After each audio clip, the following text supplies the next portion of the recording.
নমস্কাৰ এই মুহূৰ্তত দিবলৈ লৈছোঁ আজিৰ ৰাতিপুৱাৰ বহুকেইটা গুৰুত্বপূৰ্ণ খবৰ। আজি হৈছে 5 অক্টোবৰ আৰু এই ধৰণৰ খবৰসমূহ নিতৌ চাবৰ বাবে চেনেলটো ছাবস্ক্ৰাইব কৰি ভিডিঅ'টোত এটাকৈ লাইক কৰি দিব। তেন্তে আহক দৰ্শকসকল ৰাতিপুৱাৰ খবৰকেইটা আৰম্ভ কৰোঁ। আজি ৰাতিপুৱাৰ প্ৰথমটো খবৰ হৈছে 8 আৰু 9 অক্টোবৰত ৰাজ্যৰ পূজা সমিতিয়ে লাভ কৰিব চৰকাৰী অনুদান।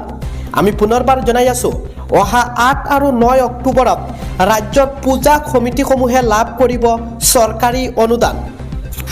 আজি ৰাতিপুৱাৰ পৰৱৰ্তী খবৰটো হৈছে এটা বিগ নিউজ। এই মুহূৰ্তত জনাই আছোঁ, কোকৰাঝাৰত দিন দুপৰতে ভয়ংকৰ ঘটনা। শান্তিপুৰত শফিকুল ইছলামলৈ লক্ষ্য কৰি গুলী। গ্ৰাহক সেৱা কেন্দ্ৰৰ স্বত্বাধিকাৰী শফিকুল। ধুবুৰীৰ বৰাজান গাঁৱত ঘৰ শফিকুলৰ। গুলীচালনা কৰিয়াই পলায়ন দুৰ্বৃত্তৰ।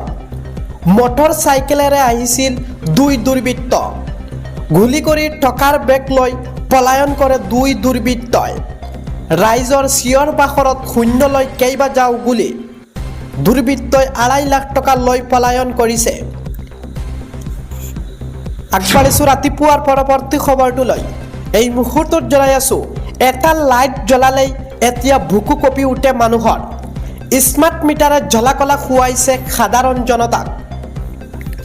শীঘ্ৰেই এই ক্ষেত্ৰত ব্যৱস্থা গ্ৰহণ কৰিব লাগে চৰকাৰে। অন্যথা ঘৰে ঘৰে গৈ স্মাৰ্ট মিটাৰ খুলি নি ঘটাই দিয়া হ'ব শক্তি বিভাগক। স্মাৰ্ট মিটাৰৰ বিৰুদ্ধে ৰাজ্যত উত্থাল প্ৰতিবাদ। কৃষক মুক্তি সংগ্ৰাম সমিতিৰ নেতৃত্বত ওলাই আহিছিল শ শ লোক। শীঘ্ৰেই স্মাৰ্ট মিটাৰ ম্যাদমাৰ বন্ধ কৰাৰ দাবী প্ৰতিবাদকাৰীৰ। ধেমাজিত প্ৰতিবাদকাৰীয়ে বাহিৰ কৰিলে সমদল।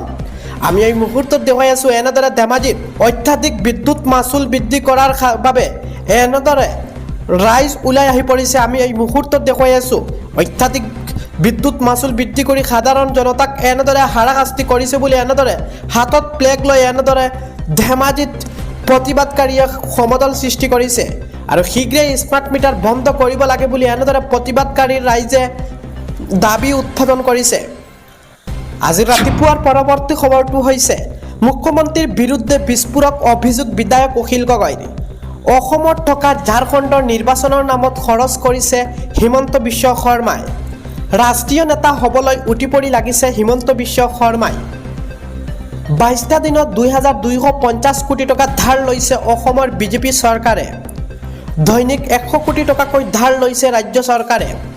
17 ছেপ্টেম্বৰত 500 কোটি ধাৰ লৈছে চৰকাৰে। 24 ছেপ্টেম্বৰত ধাৰ লৈছে 250 কোটি টকা আৰু 1 অক্টোবৰত ধাৰ লৈছে 750 কোটি টকা।